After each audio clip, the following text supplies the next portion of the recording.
जो व्यक्ति हमेशा शांत रहता है वह परमानंद में डूबा रहता है, क्योंकि वह अपने मुंह को बंद रखता है।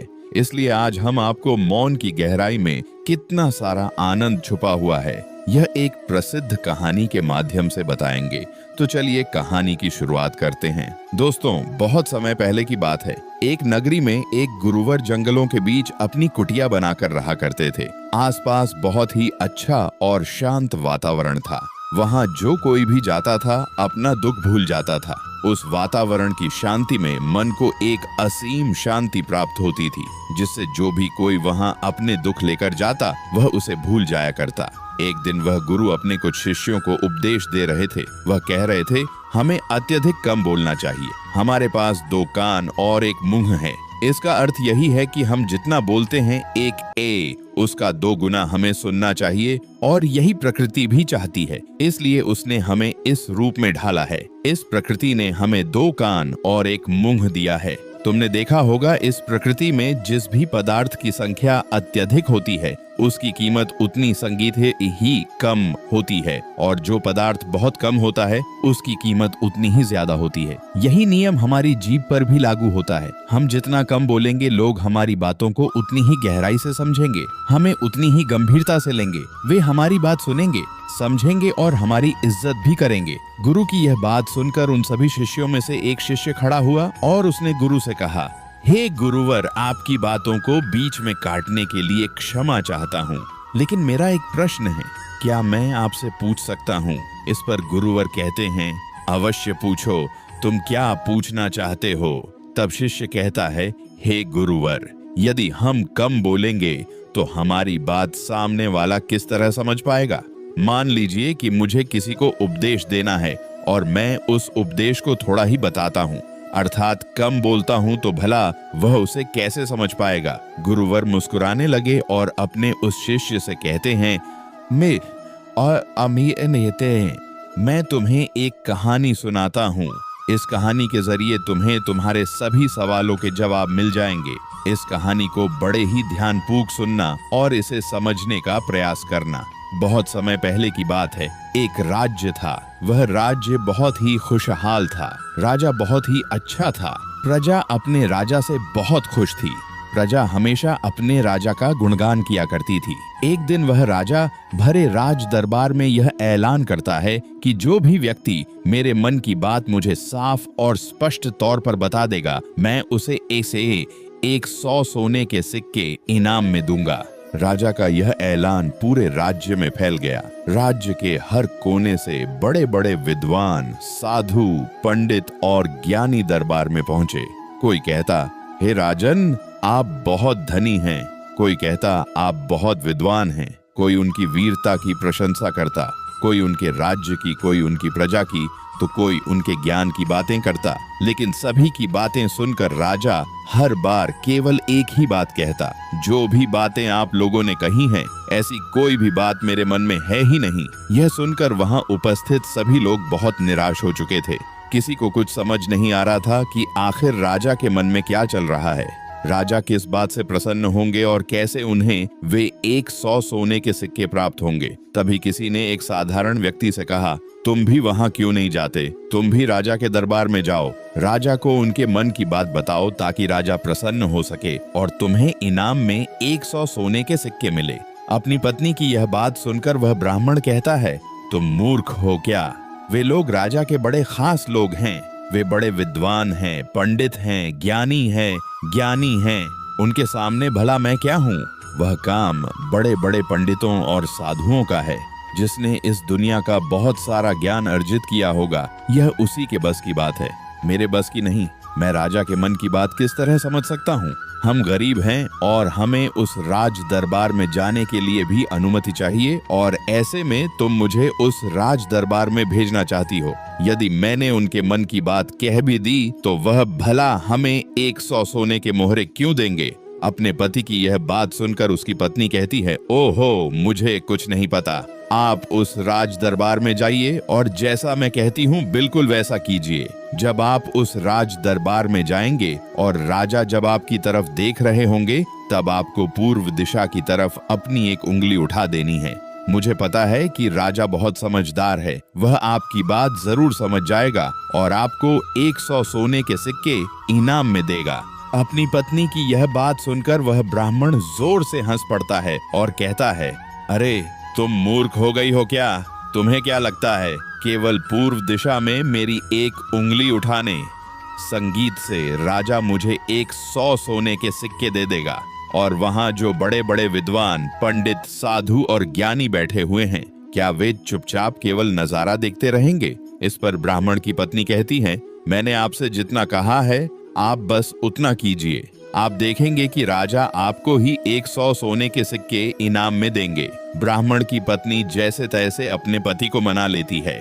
अगले ही दिन वह ब्राह्मण राज दरबार में पहुंचता है। वह बहुत ही डरा सहमा हुआ था। इतने लोगों की भीड़ को देखकर वह बेहिसाब बहुत डर रहा था, लेकिन वह अपनी पत्नी की बात मानकर राज दरबार में खड़ा रहता है। जैसे ही राजा की नजर उस ब्राह्मण पर पड़ती है, वह अपनी पत्नी की बात मानते हुए एक उंगली पूर्व दिशा की तरफ उठा देता है। यह देखकर राजा बहुत प्रसन्न होता है और तुरंत ही उसे 100 सोने के सिक्के इनाम में दे देता है। यह सब देखकर वहां उपस्थित बड़े बड़े विद्वान, पंडित, साधु और ज्ञानी सभी लोग आश्चर्यचकित रह जाते हैं। वे सोचने लगते हैं कि आखिर इसने ऐसा क्या कह दिया, जबकि इस ब्राह्मण ने तो केवल एक उंगली ही उठाई थी और उसे 100 सोने के सिक्के मिल गए। वह ब्राह्मण अपने 100 सोने के सिक्के लेकर खुशी खुशी घर लौट जाता है और अपनी पत्नी के हाथ में रख देता है। वह कहता है, राजा ने मुझे यह 100 सोने के सिक्के इनाम में दिए हैं। जैसा तुमने कहा था, मैंने पूर्व दिशा की तरफ केवल एक उंगली ही उठाई थी, लेकिन मैं अब तक यह समझ नहीं पाया कि इसका अर्थ क्या हुआ।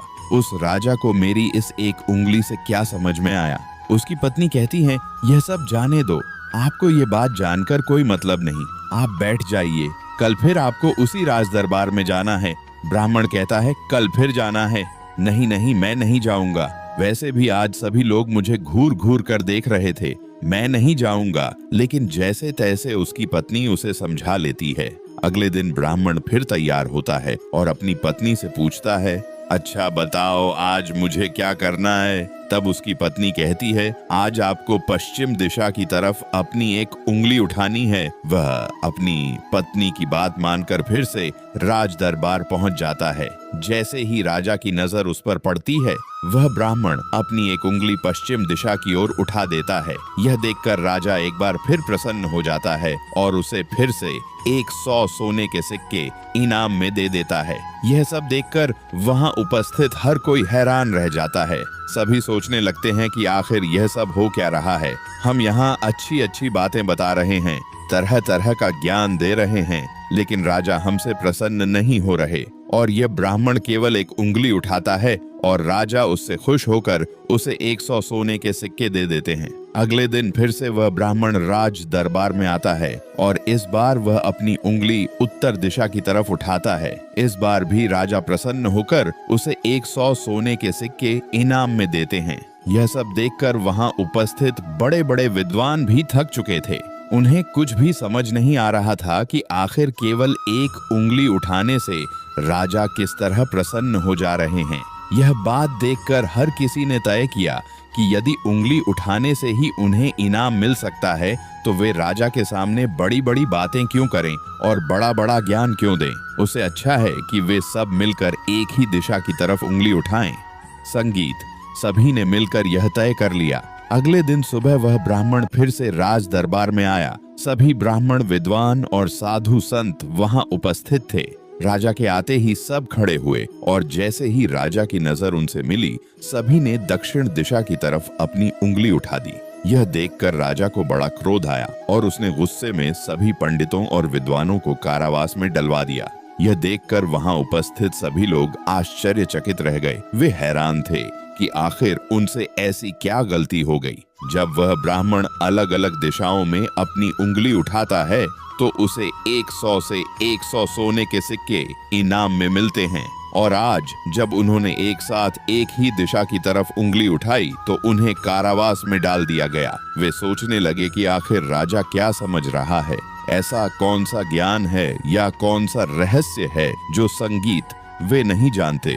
जब विद्वानों की पत्नियों को पता चला कि राजा ने उनके पतियों को कारावास में डाल दिया है, तो वे राजा के पास विनती करने पहुंची कि उनसे गलती हो गई, उन्हें छोड़ दिया जाए। लेकिन राजा ने किसी की एक न सुनी। तब वे सभी उस ब्राह्मण के पास पहुंची और उससे विनती करने लगी कि वह उनके पतियों की मदद करें और उन्हें कारावास से बाहर निकलवाए। ब्राह्मण और उसकी पत्नी ने उनकी सारी बातें ध्यानपूर्वक सुनी। इसके बाद उस गरीब ब्राह्मण की पत्नी राज दरबार गई। जैसे ही राजा की नजर उस पर पड़ी, राजा ने अपनी 2 उंगलियां उठाईं। तब ब्राह्मण की पत्नी ने अपने पैर पर ताली मारी। यह देखकर राजा ने तुरंत अपने अधिकारियों को आदेश दिया कि सभी कैदियों को कारावास से बाहर निकाल दिया जाए। बच गई। यह सब देखकर वहां उपस्थित पंडितों की हैरानी का ठिकाना नहीं रहा। उन्हें समझ ही नहीं आ रहा था कि यह कौन सी विद्या या कौन सा ज्ञान है। कभी ब्राह्मण एक उंगली उठाता है, कभी राजा 2 उंगलियां उठाता है और कभी ब्राह्मण की पत्नी ताली मारती है। इसलिए सभी पंडित मिलकर उस गरीब ब्राह्मण के घर पहुंचे। उनमें से एक पंडित ने कहा, आप ही हमें बताइए कि यह कौन सी विद्या है जो हम नहीं जानते। आपको राजा ने इतनी बारी इनाम क्यों दिया? और जब हमने एक दिशा में उंगली उठाई तो हमें कारावास में डाल दिया गया। जब हमारी पत्नियां हमें छुड़ाने गई तो राजा ने उनकी बात नहीं सुनी। लेकिन जब आपकी पत्नी गई तो उसके एक इशारे पर ही राजा ने हमें मुक्त कर दिया। आखिर यह सब कैसे हुआ? क्या आप हमें भी यह ज्ञान सिखा सकते हैं? उनकी बात सुनकर ब्राह्मण बोला, इसमें मैंने कुछ नहीं किया है, यह सब मेरी पत्नी का किया हुआ है। सारा ज्ञान उसी ने मुझे दिया था और उसने जैसा कहा मैं वैसा करता चला गया। तब ब्राह्मण की पत्नी ने पंडितों से कहा, पहले दिन मैंने अपने पति से कहा था कि वे पूर्व दिशा की ओर एक उंगली उठाएं, क्योंकि राजा का पूरा राज्य पूर्व दिशा में फैला हुआ है। दूसरे दिन मैंने उन्हें पश्चिम दिशा की ओर उंगली उठाने को कहा, जिसका अर्थ था कि आपका राज्य सूर्योदय से सूर्यास्त तक फैला हुआ है। राजा बहुत ज्ञानी थे, इसलिए वे इन संकेतों का अर्थ समझ गए और प्रसन्न होकर उन्होंने मेरे पति को 100 सोने के सिक्के इनाम में दिए। तीसरे दिन मैंने अपने पति से कहा था कि वे उत्तर दिशा की ओर अपनी एक उंगली उठाएं और इन्होंने राज दरबार में बिल्कुल वैसा ही किया। उत्तर दिशा की तरफ उंगली उठाने का अर्थ यह था कि जिस प्रकार इस राज्य के पहले राजा का राज्य अटल था, उसी प्रकार आपका राज्य भी अटल रहेगा। यह बात भी राजा के मन की ही थी, इसलिए राजा प्रसन्न होकर उन्हें फिर से सोने के सिक्के दे दिए। इसके बाद मैंने अपने पति से कहा कि अब आगे हमें कोई भी सोने के सिक्के, संगीत नहीं मिलने वाले, क्योंकि राजा के मन की जो भी बातें थीं हम पहले ही बता चुके थे। लेकिन उसी समय आप लोगों की मूर्खता के कारण आप सभी ने दक्षिण दिशा की तरफ उंगली उठा दी। राजा ने इसे एक गलत संकेत और गलत संदेश माना, इसलिए आप सभी को कारावास में डाल दिया। तभी पंडितों में से एक ने पूछा, यह सब तो ठीक है, लेकिन आपने हमें बाहर कैसे निकाला, जबकि राजा ने हमें छोड़ने से मना कर दिया था? तब ब्राह्मण की पत्नी ने कहा, जब मैं अपने हाथों में चारा लेकर राज दरबार पहुंची तो राजा ने 2 उंगलियां उठाईं और मैं उनका संदेश समझ गई, इसलिए मैंने अपने पैरों पर ताली मारी।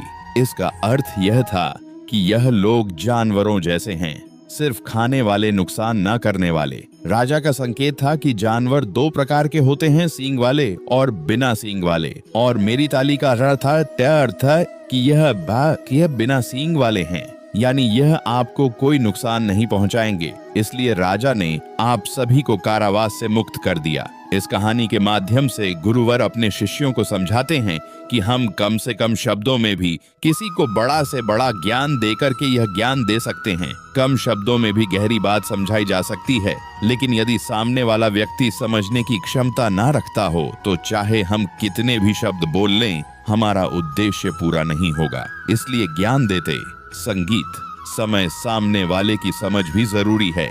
आगे गुरुवर कहते हैं कि जीवन में संगीत, कुछ परिस्थितियों में चुप रहना ही सबसे बड़ा ज्ञान होता है। जो व्यक्ति सही समय पर कम बोलता है या चुप रहता है, उसका सम्मान किया जाता है, क्योंकि उसे पता होता है कि कब, कहां और कितना बोलना है। पहली परिस्थिति, जब कोई व्यक्ति आपकी भावनाओं या शब्दों को समझने की संगीत स्थिति में ना हो, तब चुप रहना ही उचित है। अक्सर लोग अपनी पीड़ा और दुख हर किसी से साझा कर देते हैं, लेकिन हर कोई आपकी भावनाओं को सही तरीके से नहीं समझता। कुछ लोग आपकी कमजोरी जानकर खुश भी हो जाते हैं या आपका साथ छोड़ देते हैं। इसलिए अपनी गहरी बातें केवल उन लोगों से साझा करें जिन पर आपको पूरा विश्वास हो, जैसे परिवार के सदस्य या सच्चे मित्र। दूसरी परिस्थिति, जब हमें किसी विषय का अधूरा ज्ञान हो। बहुत से लोग अपने ज्ञान का प्रदर्शन करना चाहते हैं, लेकिन अक्सर उनका ज्ञान अधूरा होता है, जिस कारण वो हर समय लोगों के बीच मजाक का पात्र बनते हैं। लोग उनकी खिल्ली उड़ाते हैं, उनका मजाक बनाते हैं और ऐसे व्यक्तियों को लोग कभी गंभीरता से नहीं सुनते, उन्हें कभी गंभीरता से नहीं लेते। जो भी बातें हमने इधर उधर से सुनी हैं, जिनका हमें ज्ञान नहीं है, उन बातों को लेकर हमें कभी भी दूसरों को नहीं समझाना चाहिए, ना ही अपनी बातों को दूसरों से मनवाना चाहिए। आगे गुरुवर अपने शिष्यों को तीसरी बात बताते हुए कहते हैं, जब कोई इंसान किसी दूसरे व्यक्ति की बुराई कर रहा हो तो ऐसे समय पर तुम्हें चुप रहना चाहिए, क्योंकि ऐसा व्यक्ति कभी किसी का नहीं होता। तुम जिस नकारात्मक बातों का हिस्सा बनने जा रहे हो वह नकारात्मकता ही फैलाएगा, इसलिए कभी भी इन चीजों का हिस्सा न बनो। क्योंकि जो व्यक्ति तुम्हारे सामने किसी तीसरे व्यक्ति की बुराई कर रहा है, ऐसा जरूरी नहीं कि वो तुम्हारी बुराई उस तीसरे व्यक्ति के सामने ना कर रहा हो। ऐसे व्यक्ति कभी किसी के नहीं होते, इसलिए तुम्हें उसकी बातें केवल ध्यानपूर्वक सुननी है, लेकिन उस पर कोई भी प्रतिक्रिया नहीं देनी। आगे गुरुवर अपने शिष्यों को अगली बात बताते हुए कहते हैं, जब कोई व्यक्ति तुम पर गुस्सा कर रहा हो, तुम पर चिल्ला रहा हो, तुम्हारा अपमान कर रहा हो, तुम्हें अपशब्द कह रहा हो, ऐसे वक्त पर तुम्हें शांत रहना चाहिए, चुप रहना चाहिए, क्योंकि तुम्हारे मौन से बड़ा कोई हथियार नहीं। तुम चुप रहकर उसके सभी सवालों का जवाब दे सकते हो। जब उसका गुस्सा शांत हो जाएगा तो उसे अपनी गलती का एहसास भी होगा और वह तुमसे माफी भी मांगेगा। इसलिए तुम्हें ऐसी जगहों पर चुप रहना चाहिए, किंतु तुम्हें हर जगह पर चुप भी नहीं रहना चाहिए। जब तुम्हें लगे कि कोई व्यक्ति गलत कर रहा हो तो उसका विरोध करो, शांत मत रहो, क्योंकि यदि तुम ऐसी परिस्थिति में चुप रहोगे तो वह तुम्हें कमजोर समझेगा, तुम्हें डरपोक समझेगा और तुम्हारी इस कमजोरी का फायदा भी उठाएगा। गुस्से का यह तरीका केवल अपनों के साथ ही अच्छा है, जैसे तुम्हारा परिवार, सगे संबंधी, तुम्हारे खास मित्र, लेकिन हर इंसान के सामने तुम्हें ऐसे नहीं रहना। यदि तुम्हारे साथ कोई गलत कर रहा हो तो इसका जवाब तुम्हें अवश्य देना चाहिए। आगे गुरुवर अपने शिष्यों को पांचवी बात बताते हुए कहते हैं, जब कोई व्यक्ति अपने मन की बात, कोई घटना या कोई दुख भरी बातें तुम्हारे साथ साझा कर रहा हो तो ऐसी स्थिति में हमें चुप रहकर ध्यानपूर्वक उसकी सारी बातें सुननी चाहिए। आपने देखा ही होगा, जब हम अपनी परेशानी किसी के साथ साझा कर रहे होते हैं, उसी वक्त कोई मित्र या सगा संबंधी हमारी बात पूरी होने से पहले ही समाधान देना शुरू कर देता है, और जब कोई ऐसा करता है तो हमारे मन में क्रोध उत्पन्न होता है। हम उस व्यक्ति से बात करना भी पसंद नहीं करते, जबकि ऐसी परिस्थिति में हमें शांत रहना चाहिए, क्योंकि सामने वाला हमसे यही उम्मीद करता है कि हम उसकी सारी बातें ध्यानपूर्वक सुने, जिससे जब वह अपनी बात पूरी करे तो उसे शांति का अनुभव हो। जब हम ऐसा करते हैं तो उसके मन में हमारे लिए और भी इज्जत बढ़ जाती है। वह यह जान पाता है कि कोई तो है जो हमारी कदर करता है, इसलिए ऐसी परिस्थितियों में हमें चुप रहना चाहिए। इतना कहकर गुरुवर आगे कहते हैं कि इन 5 स्थितियों को हमेशा याद रखना, और यहाँ पर इंसान को हमेशा कम ही बोलना चाहिए, क्योंकि इंसान एक दुकान की तरह है और दुकान का ताला है हमारी जीभ। जब इस ताले से हमारी दुकान खुलती है, अर्थात हमारे अंदर की बातें बाहर आती हैं, तभी पता चलता है कि यह इंसान अंदर से कोयले का है या सोने का। इसलिए कम बोलो, लेकिन अपने शब्दों की कीमत बढ़ाओ। यह तभी होगा जब आप हर परिस्थिति में सोच समझकर बोलेंगे, कम बोलेंगे और उचित बोलेंगे। तो चलिए दर्शकों, अब हर व्यक्ति का कर्म कैसे वापस लौट कर आता है, इस विषय पर एक अद्भुत अगली कहानी की शुरुआत करते हैं। दोस्तों, कहा जाता है कि कर्म किसी मनुष्य का मुहताज नहीं होता, बल्कि हम मनुष्य कर्मों के मुहताज अवश्य होते हैं, क्योंकि कर्म सर्वश्रेष्ठ है। और यदि कोई मनुष्य यह सोचता है कि वह कोई कर्म नहीं करता, तो यह उसकी सबसे बड़ी भूल है, क्योंकि बिना कर्म के कोई भी मनुष्य सफल नहीं बनता। तो दोस्तों, अगर आपको ये कहानी पसंद आई है तो इसे लाइक करें, कमेंट करें और अपनों तक और हमारे इस channel success stories with I को सब्सक्राइब करें ताकि आपको ऐसी मोटिवेशनल कहानी मिलती रहे। तो आज के लिए बस इतना ही। फिर मिलूंगा आपसे अगले दिन ऐसे ही एक और नई कहानी के साथ। तब तक के लिए धन्यवाद।